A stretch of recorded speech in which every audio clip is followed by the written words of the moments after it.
I think home is where your family is and where you're comfortable and where you can rest. You can rest and rebuild. My name is Treger Strasberg, and we are in Humble Design's warehouse. Really nothing in our warehouse is purchased. All of it is donated goods that families who are leaving the shelters would need to rebuild their lives. My view of homelessness has been decimated in the last 6 years. 84% of our families are single mothers trying to make it who have never been homeless before. These are people who are struggling and they really just need a little bit of help. And what we do is we make sure that they have a strong, secure base from which to build on. And that includes a safe, warm, and comfortable home. The reality is when we walk into these homes, they are empty. No beds, no sofas, nowhere to eat, nothing. So we meet with them and we get to know the family and we ask them questions like, well, what do you like? Well, what's your year been like? Well, what do your kids like? And then our decorators come back here to this warehouse and they pick things that they feel are right for the family. And they work really hard to make it special for them.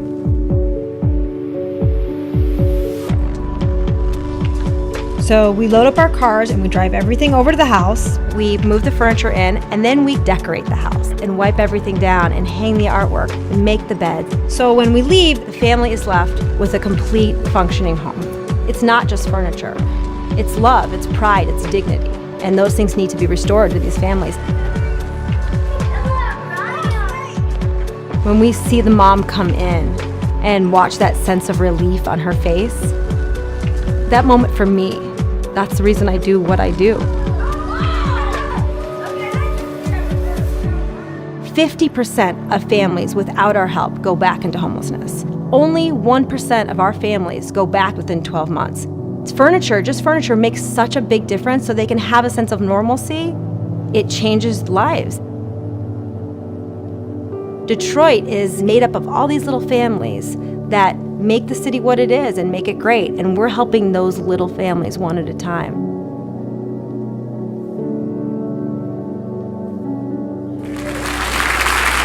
Thank you. You know, I'm standing there and I'm watching this and I'm saying to myself, like, why am I tearing up? I've seen that video too many times. Why do I still get emotional? And the reason is really simple, is because I remember that day and I remember that family and I remember when we filmed that and I remember what that day meant for that family. I have been to 700 of those homes and I still cry every single time. My husband calls it the peach pit. And what I've come to realize about what I do is that beauty inspires, design inspires. It creates hope, it creates dignity. And no matter where you are in life, you are deserving of beauty, you are deserving of design, and you are deserving of hope through design and through the beauty that we can provide. I'm just going to tell you a little bit about how I started this. We were talking earlier about I am a graphic designer. I went to school of visual arts. I started as a painter, and I realized my sophomore year I was the world's worst painter. And I did what every terrible painter does is I go into graphic design and change my major. So I'm a graphic designer. I was in the advertising world for many years, and I moved to Michigan with my husband and my 2 kids, and I decided that I want to still work and I want to still be relevant and understand, the programs, but my kids are in daycare for 3 hours a day and nobody's going to hire me for 3 hours a day. So I go and I volunteer. I volunteer at a nonprofit that's in town and I do their social media posts and blah, blah, blah, and all their good graphic design work. And for the 3 hours that I'm there, I find a small window of time to go for coffee with the woman at the front desk who, we like to call it in my house, my mishpucha. She and I are like the same, and we have the same interests, and we're really close. So 6 weeks goes by, and I'm going out for coffee with this woman every day, and about halfway through the conversation, I realize that I'm rambling on and she's not saying anything. And that's pretty typical for me sometimes. But this time it was pronounced, and I said, well, what's going on? Well, why so quiet? And she said, oh, I'm just exhausted. I moved into a homeless shelter last night with my 2 kids, and I didn't get much sleep. And I was like, what? And she told me a story that I've heard many times since. The details change a little bit, but the story was a bad year a bad divorce, bad set of circumstances, bad economy, bad credit. Her mom was taking care of her kids, and her mom passed away. Couldn't take care of her kids anymore. Her rent went up $75. She had nowhere else to go. Boom, into the homeless shelter. Her first time being homeless, by the way. She was devastated. So we put our heads together and we found her a home that she could afford. And I remember picking them up from the homeless shelter because she didn't have transportation and driving them over to this house thinking, I am awesome. Like, look at me. I am helping somebody. I'm getting somebody into a home. She's not going to be homeless anymore. I'm so excited for me, as well as her. So we pull up to the house, and I thought it was going to be like camp, where you roll up into camp and you open the door, and then there is like a bed and a dresser, right? And you're like, all right, my trunk goes here, and then I crawl into bed. Well, obviously, she didn't have that. We walked into this house. The kids were so excited, and they started making little nests where they were going to sleep with the clothes that they had. And again, like punch to the stomach, like, oh my God, no. So I got in my car. I said, okay, great, guys. Well, have a good time. And I got in my car and I cried. I cried for the 15 minutes it took me to get to my kids' daycare. And I picked them up. I get in line. And the one thing you know, if you're a mom in daycare, you do not get out of the car at pickup. You're not allowed to get out of the car. So I got out of the car at pickup and I asked the person behind me, hey, do you have anything excess? My friend who just moved to a house has nothing. Like, what do you have? Do you have anything in your garage? And I asked the person in front of me, and then I put the kids in my car, and I drove to the grocery store, and I asked the person in the grocery line, and I asked the person who was checking me out, and I started making friends, because I was new to Michigan, by asking them, like, well, what do you have in your linen closet? Do you have anything that you might be willing to part with that you're no longer using? And so I decided that I was going to go pick all this stuff up, except that I didn't have a car that I could pick all this stuff up with. I asked my friend Anna, who had this big old pickup truck, which was bigger than both of us combined, and I needed a stepladder to get in. But we drove this truck around and we lifted and hoisted all this furniture into this pickup truck and drove it down to my friend's house. And then over time, it took us about 6 weeks. We furnished her entire home and we did it with love. We didn't just drop off what wouldn't match. We actually curated the stuff and found stuff and asked her kids, like, well, what are you into? And I knew her daughter really was into music, so we found them some musical instruments that were no longer being used and donated those, and we decorated it like it was our home. And it took us 6 weeks, and we were done, and we were happy, and we were great, and we were really excited, and I had that feeling again, like, okay, I've done something. And then I went back to Forgotten Harvest, which is where the nonprofit I was working at, and I just kept going with my life, and picked my kids up from school that night, and I drive home, and I pull into my driveway, and I live in suburbia, and on my front lawn was a sectional couch, like a full-on, I don't know how they got it over my fence, but they figured it out, and they put a sectional couch in my lawn, and then I was like, that's crazy. And then I pull my car into my driveway, and in my garage is a crib and bedding. Somebody had told somebody what we were doing, and they wanted their furniture that they were no longer using to go to this woman who was in need and not to be resold somewhere else or donated somewhere else. They didn't know the project was over. Nobody was spreading that word around. I was like, oh, great. So I take the couch, and my husband and I, we move it into the garage. I call Anna, and I said, oh, God, I've got this stuff now, you know. And she goes, oh, me too. People start chopping stuff off at my house, too. I was like, all right, well, let's collect it, and then we'll get it together, and we'll donate it. So we get this stuff together, and it keeps compiling and piling. We get a storage unit. We fill her garage. We fill my garage. And then all of a sudden, we said, okay, it's time. Let's call up, and we thought we were so clever. Let's call up these homeless shelters and we'll tell them our rules for the stuff. Like, we're going to be demanding with all this furniture. So we call up and we go, okay, here's the rules. We don't want it to be resold because we don't understand the programs it's being resold for, and we want it to go directly to families in need. 2, we don't want those families to have to be responsible for getting it from point A to point B because my friend didn't have a car. How the heck she was going to get a dresser in a bus is beyond me. So I said, okay, that's our rule. And rule number 3 is we want it to be delivered with love and dignity. Don't just throw up furniture on people and have them deal with it, because in 6 months that furniture is going to end up on the curb if they have no connection to it. And so I called the first homeless shelter. You can imagine they laughed me off the phone. But they said, that's actually something we need here in Detroit. If you would start that would be a great idea. And then that was my turn to laugh them off the phone. So then I called number 2, same thing. Hey, if you could start that would be great. Now, I'm in advertising. I'm a graphic designer. Like, I don't know anything about nonprofit. Nothing. I literally have worked for one nonprofit for 6 weeks. That's my foray into nonprofit. So by the 9th phone call, I had one of those moments where the clouds part and you realize that this is what you're supposed to do. And I had one of those moments, I was like, wow, I don't know if this is what I'm supposed to do for the rest of my life, but I know that this is what I'm supposed to do with this furniture in front of me, is I'm supposed to deliver this furniture with love, not somebody else. So I started delivering furniture. We would gather up enough stuff for, I don't know, one family every 6 weeks, and we would call up the homeless shelter and we'd say, okay, we have enough stuff for a 4-bedroom house with 2 boys. The beds are blue. What do you have? And they would connect us with a family, and we would drive it down there in that truck that you saw. So we put one foot in front of the other, and we're a year in, and I have a major crisis. Major crisis. I have 100 people on our waiting list. I'm sorry, that's not true. 100 families. That's at least 400 people that I knew we couldn't help, that I knew was sleeping on the floor that night, that I couldn't get my arms around. I can only do one every 6 weeks. I don't have a huge logistics team to make this happen. It was just me and Anna in a truck. So instead of feeling warm and fuzzy like I was feeling awful. I was feeling sick. So I looked at Anna and I said, we gotta grow. I can't do this. This is starting to make me feel terrible. So she goes, okay, great, grow. I'm gonna go back to work. You go for it. I know you can do it. And I said, yeah, you know what? I can, because I'm a hopeless optimist, and I figured I could do it.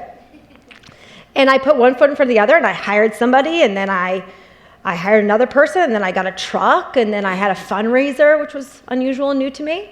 And it was totally bajankers, but it worked out, and we got our first $100 in the door. And we grew. Slowly we grew.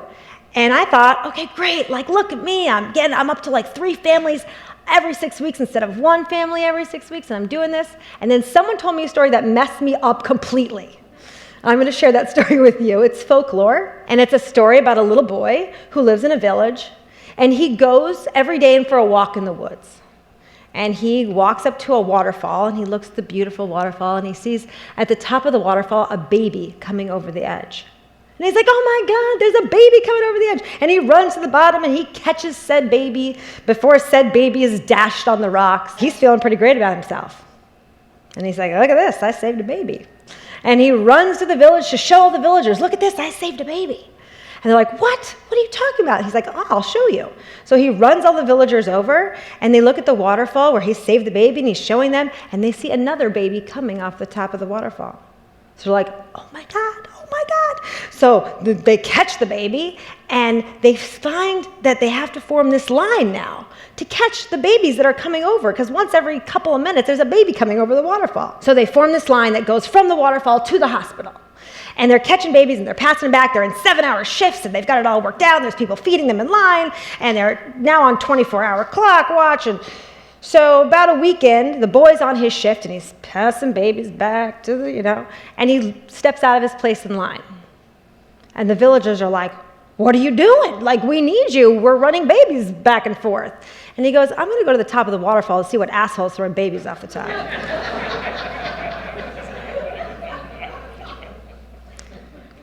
I didn't want to catch babies. I wanted to go to the top of the waterfall and figure out systemically what's going on. So I did some research.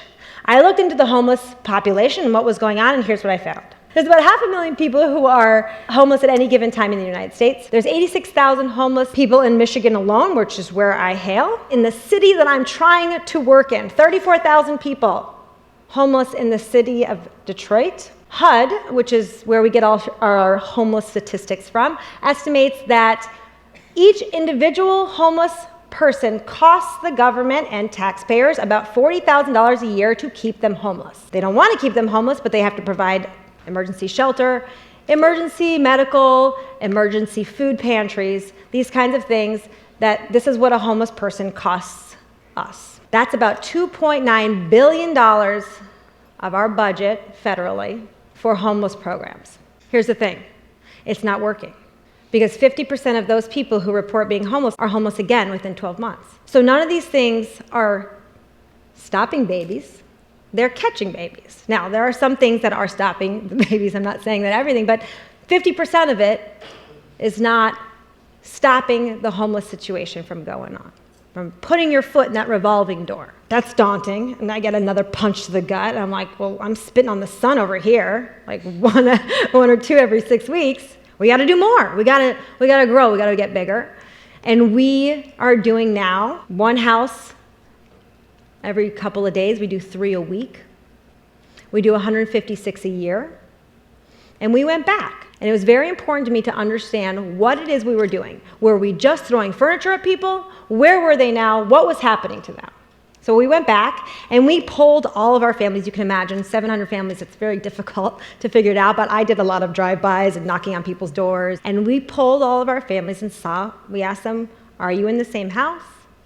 What are you doing? Do you have a job? Are your kids in the same school system? Here's what we found.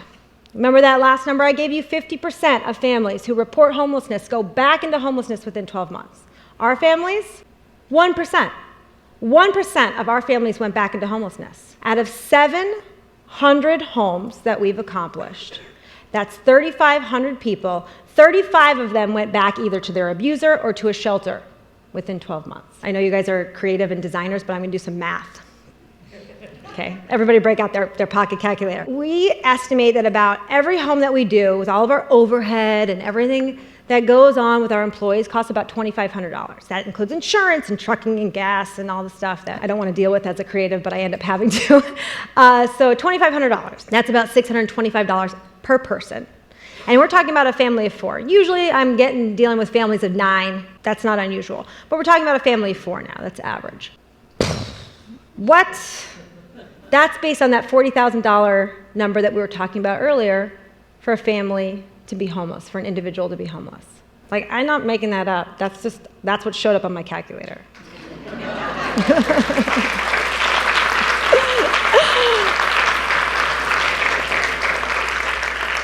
So we're going to ask ourselves why? Like, why this? You guys all know furniture places that are doing this. Salvation Army's doing this. Habitat Restore's doing this. Everybody's giving away furniture.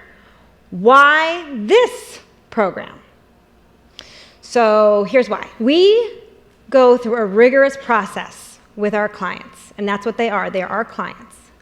We start with a 9-page questionnaire. And usually when our families see us come in with a 9-page questionnaire, they think we're going to ask them, what's your social security number? Where have you lived in the last 5 years? How many dependents do you have? We ask none of that. What we ask is, what was your last year like? What do you like to do? What kind of design do you see yourself doing? Are you floral? Are you modern? Do you like leather? And it's exactly the reaction that we get. Like, what? But eventually the conversation turns and people want to talk about what they like and what their last year was like and who they are as a person. They're not a number. They're not just some statistic that's coming through another homeless shelter. They've had a really bad year, and they want to talk about it, but they also want to tell you who they are and who their children are. 84% of our families are single moms. So we do these interviews with the moms while the kids are at school, and you should see their faces when they talk about their kids. Oh my God, he's so much into Spider-Man, that's crazy. Or, which I hear a lot of now, is Pokemon Go. And I'm like, yeah, I know, me too. So So we hear a lot about them talk about their kids and them light up about talking about their kids, or about how they left their abuser and their abuser has everything and they have nothing and they're considering going back because their kids are sleeping on the floor. So we look them in the eye, we ask them about themselves, we ask them about the children, and then we go back to our warehouse and our designers pick out things that are just for them. We may not agree with their taste. I had one woman who was so into Betty Boop, she wanted her entire house to be pink and black. While I do not recommend that, we did provide a pink and black house because, listen, that's what she wanted. So we went back and we tag everything for this family, and then we craft. We craft things individual for individual children and families so they can feel ownership and they can feel like they had a hand in it and it's theirs and it's a part of them. I started out by telling you that beauty and design provide dignity. And really, that's what we're talking about. And I have heard so many people talk about the hierarchy of needs for homeless. Food, shelter, water, education, like I've heard it. Nobody talks about dignity. Nobody talks about respect. Nobody talks about beauty, because these are touchy-feely words that we're embarrassed to say out loud. But this is the missing piece. This is why our numbers are the way that they are. I have learned that a bed is not a bed. A bed is a place to dream and a place to feel safe. A table is not a table. It's a place to gather at the end of the day, meet with your family, and reconnect. A desk isn't a desk. It's a place to learn. It's a place to plan your future. And I can say this all day, but of course the best thing to do is just to show you Mario, because he can do it justice more than I can. So hold on.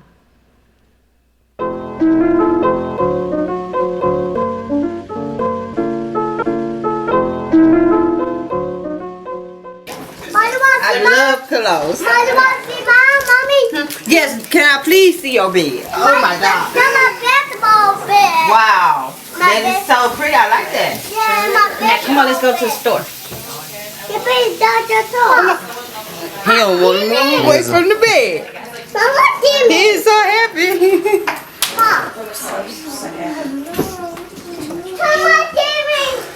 You know what? It's really good, right? It's fine. I'm not free though. Yeah, but I need you more though. Okay, good. That means I got control. Come on, can we go to the store? You don't want to go to the store? No, Mom.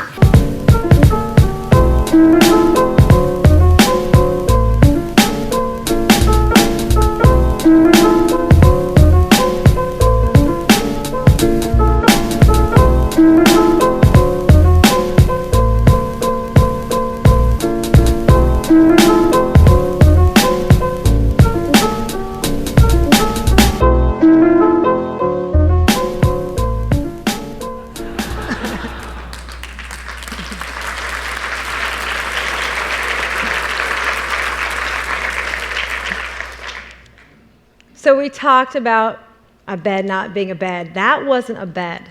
That was Mario's basketball bed. And just like those videos that I had seen a million times before, every time I see that, I remember, like, try and put that on. Try and wear that jacket for a second of being a little boy and not wanting to leave your bed because you were afraid it wasn't going to be there when you got back. I can't imagine while I tuck my kids into bed, that heaviness for a 4-year-old or a 5-year-old of not having a bed or a safe space. That kid was still on that bed. We had to lift it up and slide the rails underneath with him on it. So Mario reminds me of why I do this. And there's a lot. We talked about having the nuance of a business. But if I ever forget my way or lose my way, I go down to a house and I meet people like Mario and I remember why I do what I do. So this caught fire. We were on the Today Show, we were on CNN, we were on Upworthy, because this is a good, fun story. We deliver Christmas 3 days a week. Like, it's awesome to film. It's good to film the reveal. It's so great. It's a feel-good story. And then guess what? I got like 700 emails in a weekend, all saying the same thing, which is, I want this in my city. How do I need you, or I want to volunteer for you, or I want to do this too. This is my life calling. I dreamt about you last night and doing this, and I want to do it too, and how do I do it, and I'm determined. So I'm like, oh crap, I got to get my stuff together. I got to figure out how we're going to do this. So I approached U-Haul, because I think they're the perfect partner. They agreed. So we approached U-Haul in a national expansion. Our plan, this is our very first U-Haul truck, which of course design is always important, right? This is a rolling advertisement for us, but also families recognize it when we come into Detroit. People know us, and they're excited to see us come. We're the ice cream man. We decided that we wanted to spread, and U-Haul agreed that this was a good idea. So now our goal is 10 cities in 5 years. So you guys can remember that statistic of homelessness that I put up, right? 10 cities, 5 years. Let's just say each city does 100. We're not talking about 3 a week. We're asking them to do 100. Okay, math, again, can you guys get out your calculators? It starts to chip away at those numbers that we were looking at. And instead of spitting on the sun, we are actually making systemic change through design, which begats dignity. something that nobody wants to talk about when it comes to numbers and statistics and homeless population, is restoring hope, restoring pride, and restoring dignity. If I leave you with nothing else, that is pretty much what I want you to take home with you today. And I am so grateful to be able to talk about it. You can tell, like, I absolutely love what I do, and I love being able to share it with others. And I love the prospect of going to do this in other communities and being able to get my arms around other people and making sure that those numbers that we talked about are not insurmountable. So thank you for having me.